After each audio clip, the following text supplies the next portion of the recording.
the ultimate sales training to explode your wholesaling business. Guys, it's Rick Ginn here with Flip with Rick, and today I'm going to share my 20 years experience, the tips, the tricks I've used that are really never talked about in our wholesaling business, and I'm going to share them with you so you can exponentially grow your business. But before we get into it, do me a favor, smash that like button, hit that subscribe button to continue to receive the absolute best wholesaling information available today from me and Zach. So let's get into it. How do we explode our business through sales training? I'm going to walk you through a step-by-step process, and a lot of this stuff I learned the hard way. And the point of this video is so you don't have to guess on how to help your clients get their property sold while you get great wholesaling deals. Number one, the most important thing you got to do before you get into any conversation with your prospect, which is your seller, is you have to set up the framework. Why, Rick? Why do I need to set up a framework? A framework just sets up the expectations of what is going to go down, either if you're doing them virtually or you're doing a physical appointment. So many times when you're going to meet the seller or you're talking to them on the phone, there is tension. And why? Number one, they don't know you, you don't know them, and that creates a natural friction. The purpose of the framework is really to take the tension, the stress off of your conversation and let them know that at the end of the day, you're there to help them out, even if you don't buy the property. And honestly, here's what you do in your framework. Number one, you set up when you're going to meet with them. Number two, which is really important, tell them how much time you're going to be spending with them. Now, listen, you can always spend more time with them. It's no big deal. But a lot of times they have no idea if you're going to be there 10 minutes or 4 hours. Go ahead and get that out of the way. I typically tell them, I'm going to spend about 30 to 45 minutes with you, and I'm going to get to know you, and I'm going to get to know all about your property. Is that fair? See, your framework is your chance to basically demystify what you're trying to do for your wholesaler. You are there to help them out. So once again, I always tell them, Mr. Seller, no matter what happens, I'm going to help you get your property sold, even if I'm not the best fit. I want to help you. I'm here to serve you. When they hear that, it sounds like you're trying to take care of their needs over yours, and that's what wholesaling is about. Okay, so once you set up that framework, the idea is to get a sigh of relief from your sellers. They're like, well, that sounds good, because here's the reality is, no other wholesaler, realtor, or cash buyer, or finance buyer is going to tell them what is about to happen when they meet with them. By you setting up the expectations and letting them know you're there to serve their needs, you will set the tone as the most qualified buyer for the property. I don't even care if this is your first property. Nobody does this. And the problem with not doing it is you set your sales up for disaster. You always want to end the framework with this simple line. I'm telling you 20 years. If you use this, it will blow up and explode your wholesaling business. And it's simply like this. The framework allows your seller to make a decision at the end. The biggest problem you have in any real estate deal, specifically in wholesaling, is maybe, let me think about it, let me talk to my cousin, my brother, my sister, whatever it is. The best way to combat that is setting up the framework. You've already set up the framework on how long you're going to be there, the expectations, what you're going to talk about it, and you're going to end up the framework with this. And this is before you discuss anything about the property or sit down and do any negotiations. And it simply goes like this. Listen, Mr. Seller, at the end of our conversation, you'll have a decision to make. And you're either going to say, listen, Rick, I love you. You're the right fit. I want to move forward with you. And you will give me an affirmative yes. And I will help you solve your problem. And I promise you a smooth selling transaction. Or on the flip side, you just decide, no, you're not a good fit. And if you decide to do that, I'm okay with it. And I promise you, we'll part as friends and I'll still help you out. It's up to you. Just if we can have an agreement for you to make a decision, yes or no, at the end of this conversation, does that sound fair? Get an affirmative yes, a head shake, and that's it. The reason why it's so important, because you can go back to that framework when they start giving you maybes, doubt, or they don't answer you, because people actually want to fulfill the promises they give to you. And if they give it to you one-on-one, they will usually give you an answer.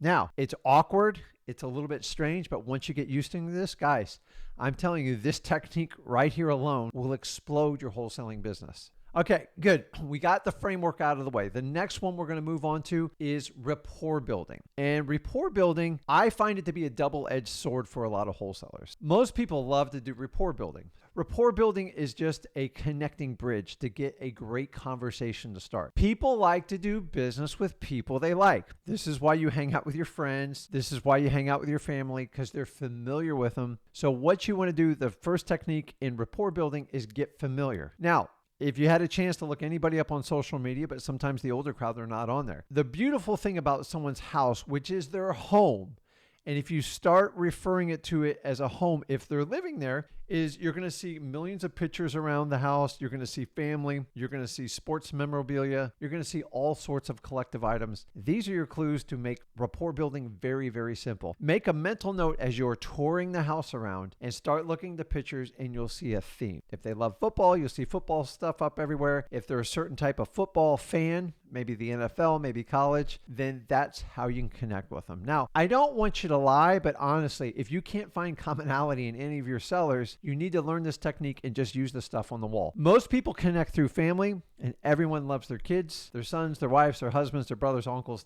nieces, and nephews. Guys, use this stuff. It works well. Asking questions about their family and engaging them is a huge plus. The key with rapport building is once you start that connection, the problem is a lot of times us wholesalers is we get in what we call the comfort zone and we can't get out of it. What you have to do is you get in a great conversation, you're hitting it off. At some point, you have to bridge from rapport building to moving over to qualifying your sellers. Now, you've already pre-qualified them on the phone. And guys, you can use these strategies even if you're virtual or you're physical. I'm kind of talking physical, but you can adapt to some of this for virtual. As I said, so many times we get stuck in rapport, and the problem is if you go too deep in rapport, you're going to lose credibility because you were there for a purpose and you already set up the framework. I don't like to go more than 10, 12 minutes into rapport because if the rapport gets too deep, you lose credibility of actually being the cash buyer to buy the house. So what you want to do is transition. So here's a simple little trick I learned.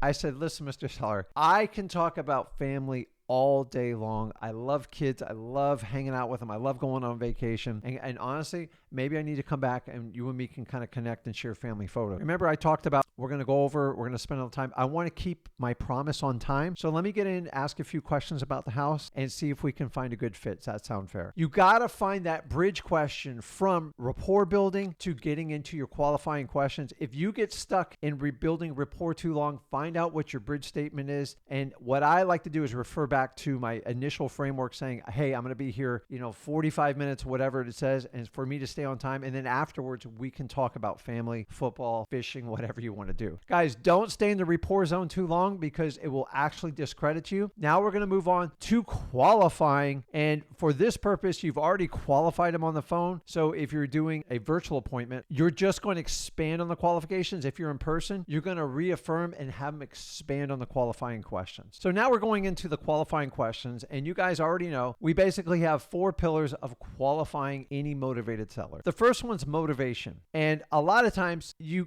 can't just come out and say, what's your motivation for selling a house? Just say, hey John, listen, remind me again, what was the initial reason you called me? And see if the story matches up. Better yet, if there's a spouse present or another significant family member or owner of the property, have them expand on it and make sure it matches up. This is where you want them to kind of expand on their pain. And so you can help fulfill their problem of getting the house sold. Remember, you're there to serve them. You're there to help them. It's so important. Remember, God gave us 2 ears and 1 mouth. This is where you're going to let them do most of the talking, and you are going to take very clear mental notes. And by the way, absolutely no paperwork. It is a rule in wholesaling. If you have paperwork, you will distract your sellers and you will intimidate them. There's nothing worse than walking in with a big pile of paperwork. Just walk in with yourself, car keys. So we did motivation. The next one you're going to do is you're going to go over the condition of the property, which you already walked through it. Now, here's a little trick on condition of the property. The property's in really good shape. Take the conversation outside. So I'm here in Florida. It's usually hot here, and it makes it a little bit awkward and uncomfortable to sit out in that hot sun. I usually sit on a patio, especially if they're older. But honestly, if you have a perfect house, you are not going to win the condition conversation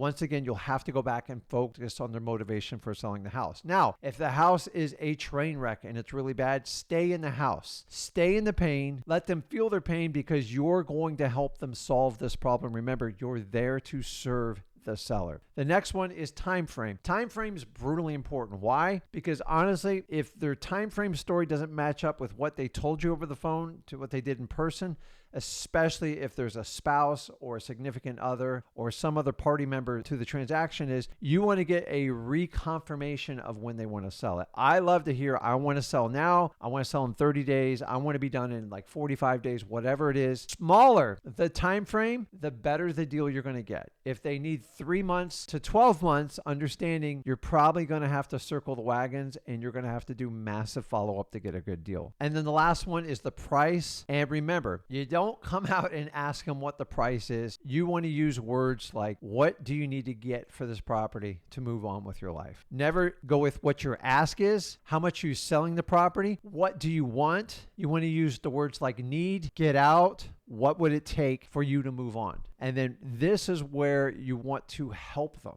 Once a prospect, which is your seller, is in pain, your job is to bring them the solution, which ultimately is the sale of the house. That's where we would come in. But remember, you have to explain to them their vision of what it's going to look like when they move on and sell their house and live with their sister or their mom, whoever they're moving to, because they want to get there. And you are there to solve that problem. So you want to put them in that new positive place. And so you have to sell that vision to them because remember, you're there to help them. You are the expert. Honestly, you should know once you have all the intel through these qualifying questions, you should have enough information to guide your client to their promised land, which is getting this house sold and fixing their life and getting closer to the loved ones they want to be and get rid of a problem. Remember, guys, you're here to serve the seller. And if you serve them, you will do amazing things and help them out. That's it on the qualifying on the questions. Now we're going to get into the nitty-gritty of sales techniques that really make a tremendous difference. You have to understand that 70% of communication is nonverbal. And you're probably saying, well, Rick, I'm doing this business virtually. Well, I'm at a disadvantage. I'm here to tell you, you're at a slight disadvantage, but you have the same tools as somebody does physically. You're just going to have to work harder on your tonality. And let me explain how this works. So let's talk about physical. When you're in front of somebody physical, the first thing you have to do is you have to mirror everything they do. If they're sitting at a kitchen table, you're sitting at a kitchen table. If they're standing out on the porch, you're standing at the porch. I don't care if they have back pain, if it's what makes them comfortable. There's something about when you duplicate what someone does, it puts them at ease. And I don't know why it works, but I'm here to tell you it works. Let's talk about tonality. And this is going to help anybody who's doing this virtually. Tonality is everything in this business. The tone you use your words is just as impactful as the actual words themselves. Let me repeat that to you. The tonality and the tone you use with your words is as impactful as the actual words you use.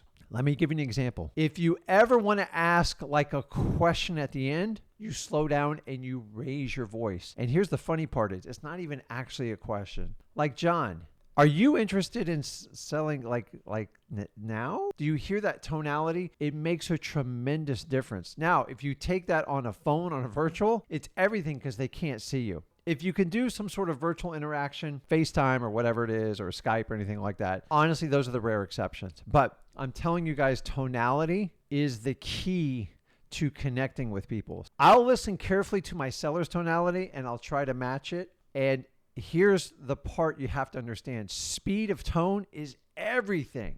Like, let me use the word like I just used is everything. You can just say words like everything. It has no impact. Doesn't mean if I go like this, it's everything. I'm telling you guys, your emotional connection to these words with tonality makes your clients, which is your sellers, feel like you care more than they do about solving their problem. This is one of my big secrets over 20 years. To be honest with you, I haven't really shared this before because I didn't even know I was doing it. And I sat down with Zach and he's like, how the heck did you know how to say it? I go, listen, just sometimes tonality is more important than the actual words. And the speed of your tonality is everything. Guys, listen to your tone. I want you to do an exercise. The next time you're talking to your significant other, your spouse, I want you to change the tone. I want you to speed it up, slow down, and high pitch it at the end if you want to get someone to respond to a question. A lot of times when we teach everyone kind of the scrunchy face thing, like, would you really want to do that? And so it gives you an out. So if your seller lights you up, like, absolutely not, I go, I didn't think so. Do you see how the tonality, I was uncomfortable, I was high pitched.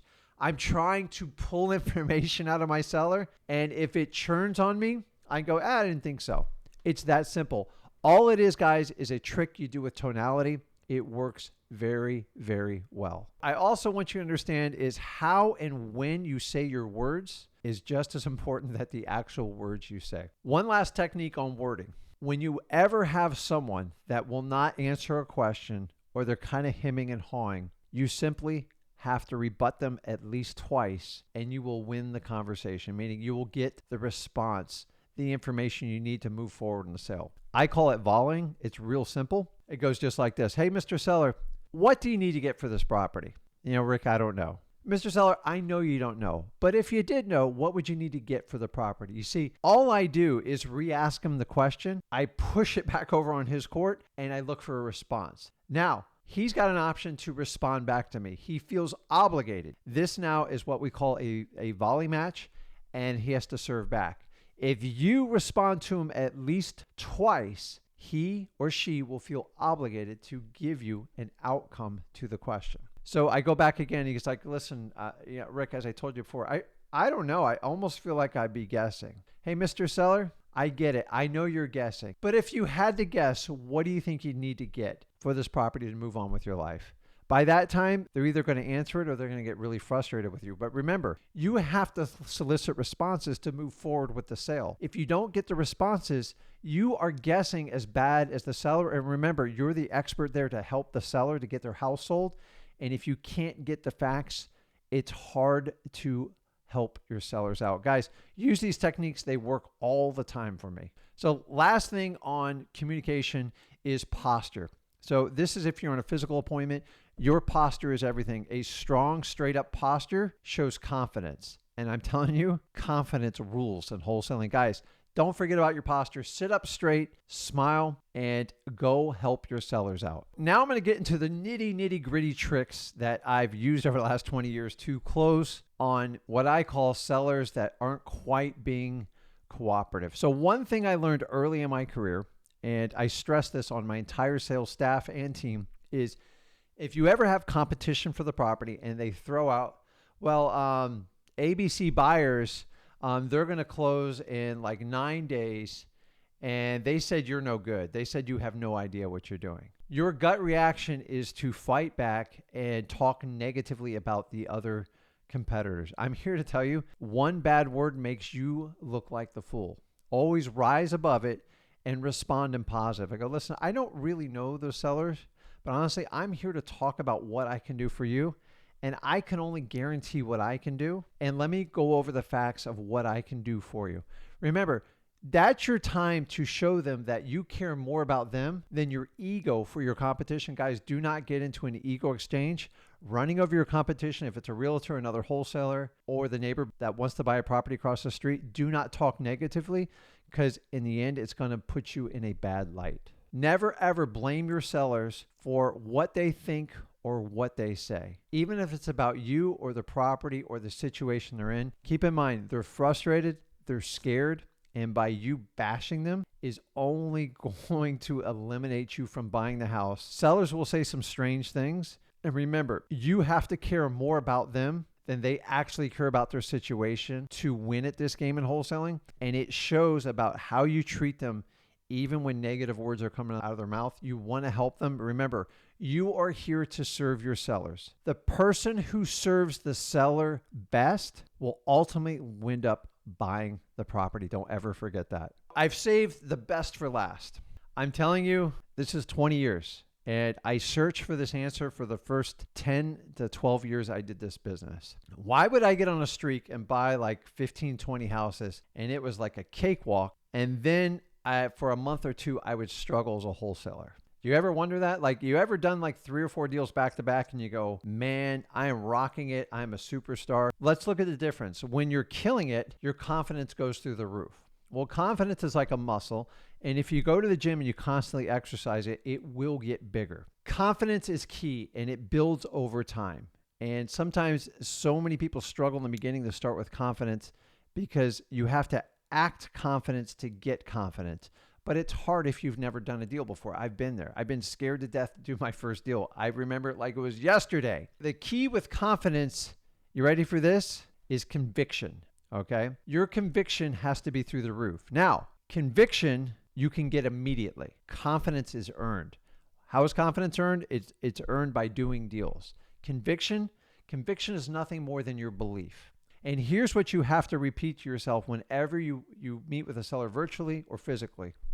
I am the best wholesaler to help out this seller right now. End of story. If you believe in that, you will walk in with such conviction. There's nothing your seller can say, your competition can say, the neighbor can say to change your mind. You see, conviction is a belief within yourself that you basically confide in, and you can never waver on it. If you believe you are the best solution to help these sellers out because you're empathetic, you care, you're a kind human being, and you love helping people, and in return, the money will follow, then your conviction alone is what will allow you to move forward in wholesaling.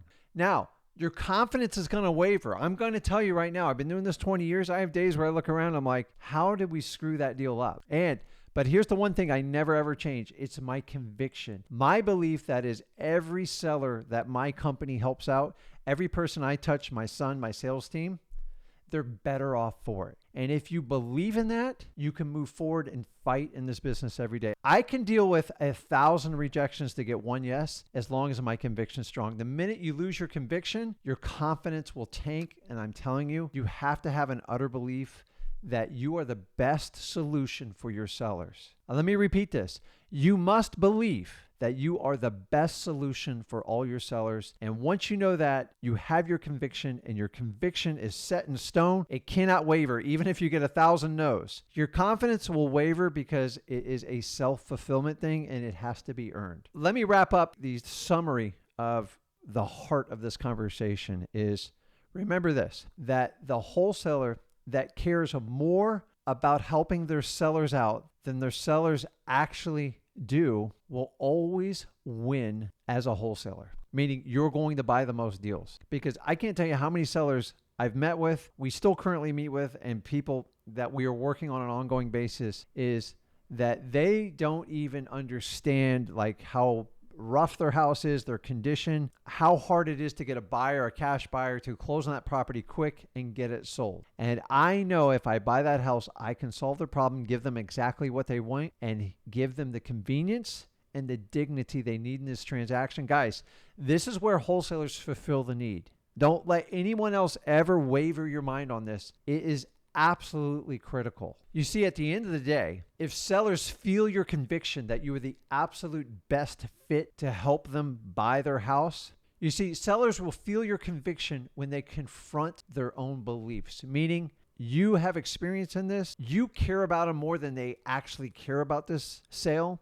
and you want to see it through to have the best possible outcome because your conviction, your belief says you are the best person to help them out. And I'm telling you guys, if you will believe in that, you can do a mantra, you can do whatever you want. I'm telling you, your conviction is what leads you to the confidence. So many people talk about confidence, but nobody will tell you how to get it other than getting deals. If I'm starting out and I don't have any deals, like how do I get confidence? I'm telling you, start with conviction. And conviction is just a commitment to a belief. And if you believe it in your heart, you're the best person for it, guys. Amazing things will happen. So what I want you to do is replay this video, go back through it. And I know it's a little bit long, but I'm here to tell you this, you're not going to find in any course anywhere. This is my summary. This is what I do today. Guys, I care so much about my sellers that I am going to help them out no matter what. And guys, I'm telling you right now, even if I don't buy the house, I still help them out.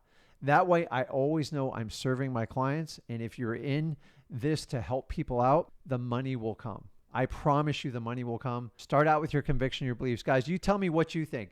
Do you think you can use these sales techniques to blow up your wholesaling business? I know I did, and I just shared them with you.